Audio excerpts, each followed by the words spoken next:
সুই পড়ে যে কাউকে দূর থেকেই বশ করার আমল। আবারও বলছি, এখন আমি আপনাদেরকে যে আমলটা শেখাতে চাচ্ছি, এই আমলটি হচ্ছে সুই পড়া দিয়ে। সুই পড়া বলতে মা বোনেরা যে ল্যাপ সেলাই, কাঁথা সেলাই করে, ওই সুইয়ের কথা আপনাদেরকে আমি বলছি। এই সুইয়ের মাধ্যমে, সুই পড়ার মাধ্যমে যে কাউকে বাধ্য করা, বশ করা, বশীকরণ করার আমল। বিস্তারিত জানার জন্য আর এই দামি আমলটা শিখে রাখার জন্য সম্পূর্ণ ভিডিওটি দেখার অনুরোধ থাকবে। আর প্রতিদিন ইসলামিক নতুন নতুন ভিডিও সবার আগে দেখতে, আপনার পর্যন্ত পৌঁছাতে আমাদের এই ছোট্ট চ্যানেলটি সাবস্ক্রাইব করার অনুরোধ থাকবে। সম্মানিত দিনী ভাই ও বোনেরা, এই আমলটা কখন কিভাবে করবেন আর আমলটা করার জন্য কি কি জিনিসের প্রয়োজন হতে পারে। প্রথম প্রয়োজন, আপনি বাজার থেকে একটা ছাগলের কলিজা ক্রয় করে আনবেন। আবারও বলছি, এই আমলটা করার জন্য একটু কষ্ট করে, কিছু টাকা খরচ করে ছাগলের একটা কলিজা আপনাকে ক্রয় করে আনতে হবে। আর বাজার থেকে 32 পিস অথবা 32টি সুই ক্রয় করে আনতে হবে। এরপরে আমার দেখানো পদ্ধতিতে ইশার নামাজের পরে এই আমলটা করে নিতে হবে। ধরে নিন আমি এখন এই মুহূর্তে আপনাদেরকে ইশার নামাজের পরে এই আমলটা করে দেখাচ্ছি। কিছু সময়ের জন্য আপনারা ধরে নেবেন আমার হাতে যেটা দেখতে পাচ্ছেন এইটাই ছাগলের কলিজা। এখন আমি যেই নিয়মে যেভাবে আপনাদেরকে আমলটা করে দেখাবো, আপনারা হুবহু আমার মতো করে এই আমলটা করার চেষ্টা করবেন, তাহলে আশা করা যায় ইনশাল্লাহ আপনার আমলে কাজ হবে। সম্মানিত দিনী ভাই ও বোনেরা, আমরা যে 32টি সুই ক্রয় করে আনছি, তার থেকে একটা সুই নিব। একটা সুই নেওয়ার পরে সর্বপ্রথম যখন আমলটা শুরু করব, অজু করে আসব, 3 বার যে কোনো ইস্তিগফার পাঠ করব, আস্তাগফিরুল্লাহ আস্তাগফিরুল্লাহ আস্তাগফিরুল্লাহ। এরপরে 3 বার দুরূদ শরীফ পড়ব। যে কোনো দুরূদ শরীফ পড়তে পারবেন, তবে পরামর্শ থাকবে দুরুদে ইব্রাহিম পড়ে নেওয়ার জন্য।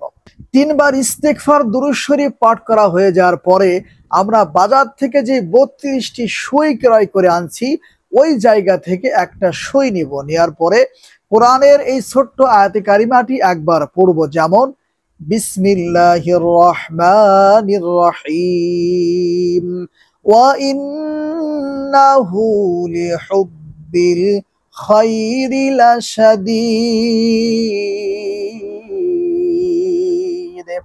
এই আয়াতে কারিমাটি একবার পড়বেন। আর ধরে নিন এইটাই সুই, এইটাই আপনার কাঁথা শিলানো, এইটাই আপনার ল্যাপ শিলানো সুই। এই সুয়ের উপরে একটি ফু অথবা দম করতে হবে। তবে হ্যাঁ, যখন এই সুয়ের উপরে ফু অথবা দম করবেন, আপনি যদি আপনার স্বামীর জন্য আমলটা করে থাকেন, স্বামীর নাম, স্বামীর মায়ের নাম উল্লেখ করে এরপরে এই সুয়ে একটি ফু অথবা দম করবেন। আর যদি কোনো স্বামী তার স্ত্রীর জন্য আমলটা করেন, তাহলে স্বামীর কাজ হচ্ছে স্ত্রীর নাম, স্ত্রীর মায়ের নাম স্মরণ করে এরপরে এই সুয়ের উপরে একটি ফু অথবা দম করবেন। আর যদি কোনো যুবক ভাই, কোনো যুবতী বোন এই আমলটা করতে চান বিবাহ শাদী করার জন্য, তাহলে সেম আপনাদেরও একই কাজ। যদি কোনো মেয়ে ছেলের জন্য করে, ছেলের নাম, ছেলের মায়ের নাম।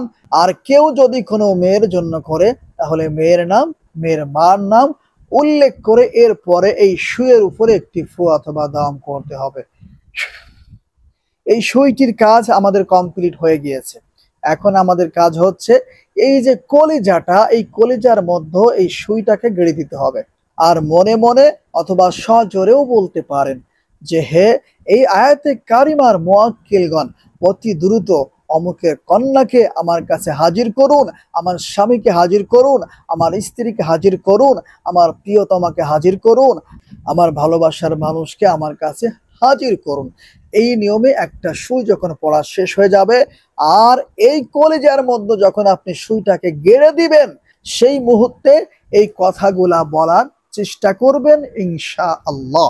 সম্মানিত দিনী ভাই ও বোনেরা, সবে মাত্র যেই নিয়মে একটা সুই পড়া আপনাদেরকে দেখাইয়া দিয়েছি, এই নিয়মে 32টি সুই পড়তে হবে। আর 32টি সুই এই কলিজার উপরে গেঁথে দিতে হবে। আবারও বলছি, 32টি সুই ওয়া ইন্নাহু লিহুব্বিল খায়রি লাশাদীদ এই আয়াতে কারিমার মাধ্যমে পড়তে হবে। আর 32টি সুই এই কলিজার মধ্যে গেঁথে দিতে হবে। যখন আমলটা কমপ্লিট হয়ে যাবে তখন এই ছাগলের কলিজাটা কি করবেন?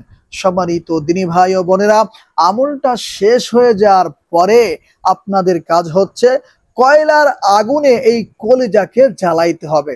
কয়লার আগুনে এই কলিজাকে পুড়াইতে হবে, জ্বালাইতে হবে। যদি কষ্ট করে একবার এই আমলটা করতে পারেন, আপনার স্ত্রী যেখানেই থাক, আপনার স্বামী যেখানেই থাক, আপনার ভালোবাসার মানুষ, আপনার মহব্বতের মানুষ যেখানেই থাক, আপনার জন্য পাগল হয়ে যাবে, আপনার জন্য দেওয়ানা হয়ে যাবে। আপনি যা বলবেন তাই করতে বাধ্য হয়ে যাবে। সম্মানিত দিনী ভাই ও বোনেরা, আজকের ভিডিওটি এ পর্যন্তই। যারা এই আমলটা করবেন তারা অবশ্যই ভিডিওতে লাইক করবেন, কমেন্টস করবেন। চ্যানেলে নতুন দর্শক হয়ে থাকলে অবশ্যই চ্যানেলটি সাবস্ক্রাইব করে অনুমতি নিয়ে এই আমলটা শিখে রাখার চেষ্টা করবেন। আর একটি কথা আপনাদেরকে বলে দেই, দয়া করে কেউ কোনো খারাপ কাজের জন্য এই আমলগুলা করবেন না। এটা আপনাদের প্রতি আমার বিশেষ অনুরোধ থাকবে। আজকের ভিডিওটি এ পর্যন্তই। আসসালামু আলাইকুম ওয়া রাহমাতুল্লাহ।